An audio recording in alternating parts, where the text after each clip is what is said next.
Sibusiso Tabete. On August 5, 2017, the South African bodybuilding community was shaken by a tragic accident that claimed the life of rising star Sibusiso Tabete. Known for his charisma and athleticism, Tabete was a junior world champion under the International Federation of Bodybuilding and Fitness, IFBB, competing in the up to 165-pound category. Just weeks before his death, in July, Tabete celebrated a victory at the IFBB Muscle Mulisha Grand Prix.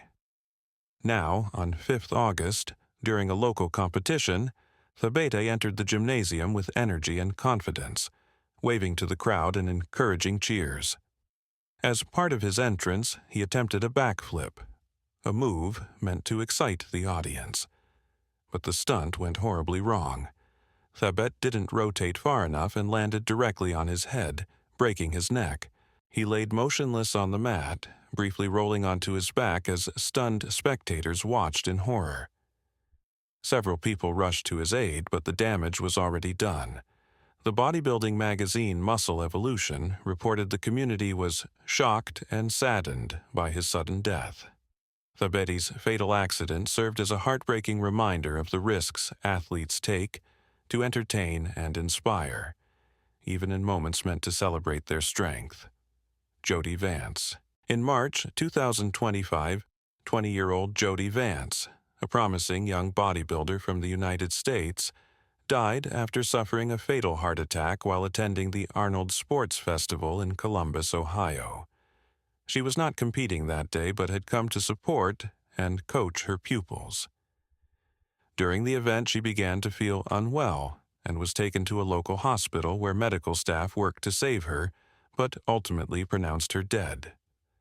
The sudden loss stunned friends, students, and colleagues who remembered her energy and commitment. In a video posted on Instagram, her trainer, Justin Mihaly, said Jodie had made a significant error that should not be taken lightly, and suggested she may have used dangerous substances without his knowledge, which he believed contributed to severe dehydration and the subsequent cardiac collapse. Those who knew Jodie described a young coach driven by ambition and care for her students, now suddenly gone. For a family, a small circle of trainees and recovering sport community, the festival became a scene of grief. The incident raised urgent questions about the risks young athletes face, the pressures to perform, and the hidden choices some make behind closed doors. Mohamed Benaziza began life as a young soccer player in France and picked up weight training to improve his game. The gym changed his path. He moved from the pitch to the stage and quickly found success. After winning an under 75-kilogram contest in Spain, he kept climbing the ranks, collecting smaller titles until his breakthrough at the 1990 Night of Champions, where he won and left Dorian Yates in second place. Joe Weider nicknamed him the Killer of Giants for his explosive rise.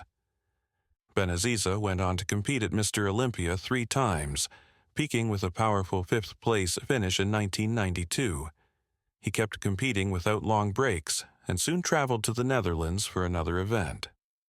Tragically, on October 4, 1992, shortly after that contest, he was found dead in his hotel room at 6 p.m.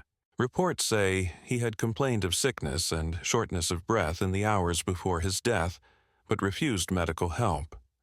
Also, different accounts at the time suggested that he took an injection from an unidentified man to speed his pre-contest conditioning, though details remain unclear. However, only 33, Benaziza's sudden loss cut short a career that had promised a new, dominant generation in bodybuilding. Wanderson de Silva Morera. In May 2025, a 30-year-old Brazilian bodybuilder, Wanderson de Silva Morera, collapsed and died after a suspected heart attack while competing in the annual Pantanal Bodybuilding Championship in Campo Grande, western Brazil. Eyewitnesses said he had just finished his performance and was leaving the stage when he felt unwell and fell near the backstage area. An emergency team worked on him for more than an hour, but he was pronounced dead at the scene. Earlier that day, Wanderson had told a friend that he was not feeling right, yet he insisted on competing.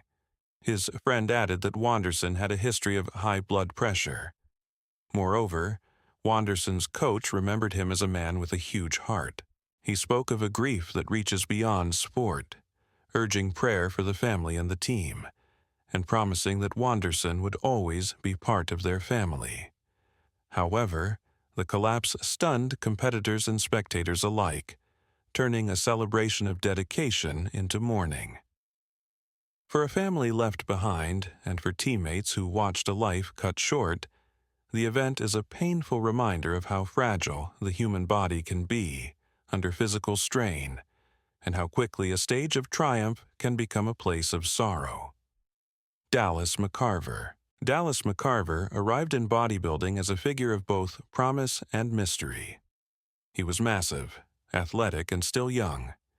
He looked like he was built to carry heavy burdens and to shape a long, bright future. At 21, he became the youngest professional bodybuilder after winning the IFBB North American Championship. And over the next 5 years, he grew into a 300-pound, 6'1" athlete known for raw strength and a relentless work ethic.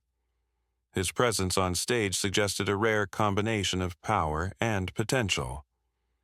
Now, trouble had briefly surfaced in March 2017 when he collapsed while posing at the Arnold Classic in Australia.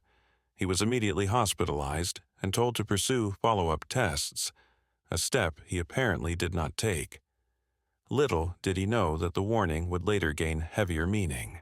On the night of August 22, 2017, his roommate and fellow competitor Josh Lenartowicz came home to find Dallas collapsed on the floor. Emergency services were called, and paramedics rushed him to hospital where he was pronounced dead at 1:03 a.m. Early accounts speculated he had choked during dinner, but that story shifted as investigators examined medical evidence more carefully. 3 months later, the autopsy dismissed choking and identified an acute cardiac event as the cause of death, noting that chronic use of anabolic steroids and other performance-enhancing substances had contributed to his sudden death. The report underlined how long-term drug use and extreme physical strain can quietly damage the heart, turning a life built on strength into a sudden and tragic loss.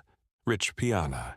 Next, Richard Eugene Piana was a well-known American bodybuilder, entrepreneur, and YouTuber who built a large following by sharing blunt talk about steroids, training, and the sacrifices behind extreme size.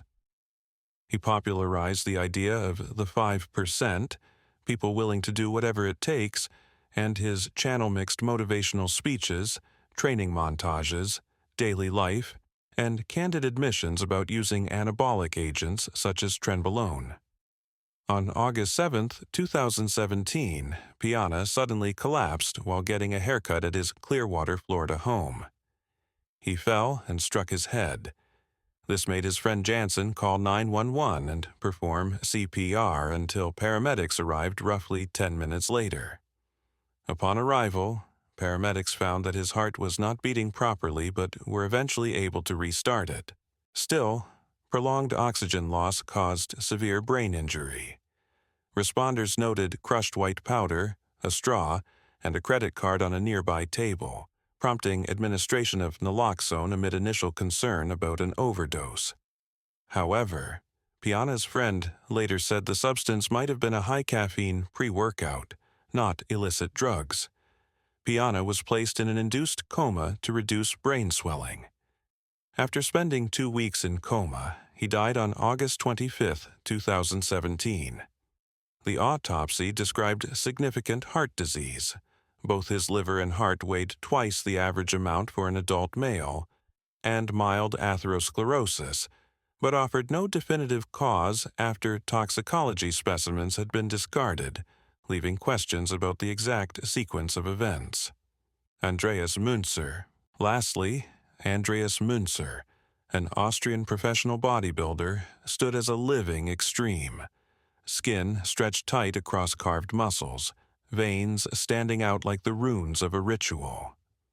His preparation for competitions involved an austere diet and medical interventions intended to strip away every last drop of subcutaneous water. Andreas Munzer idolized fellow Austrian Arnold Schwarzenegger and met him at the 1996 Arnold Classic.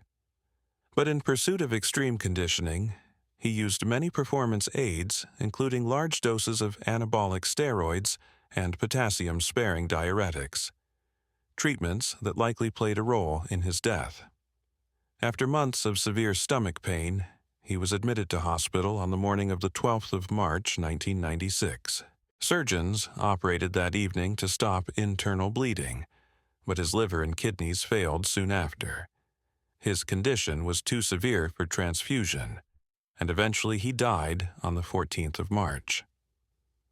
The autopsy report concluded dystrophic multiple organ failure and described shocking findings which included a hugely muscular body with almost no subcutaneous fat, a liver filled with tennis ball-sized tumors and areas of crumbly decay, shrunken testicles and marked heart enlargement, his heart weighing 636 grams compared with a normal 300 to 350 grams.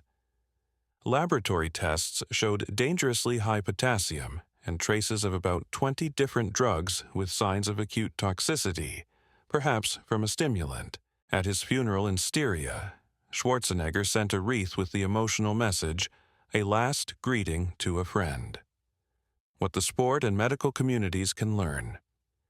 Now, these deaths are not cautionary tales to titillate. They are accounts of human beings who pursued an aesthetic, an ideal with a relentlessness many of us admire and fear. Each case carries a person's family, friends, and fans, a web of grief and reflection. So, remembering them means honoring both their achievements and the vulnerabilities that accompanied those achievements.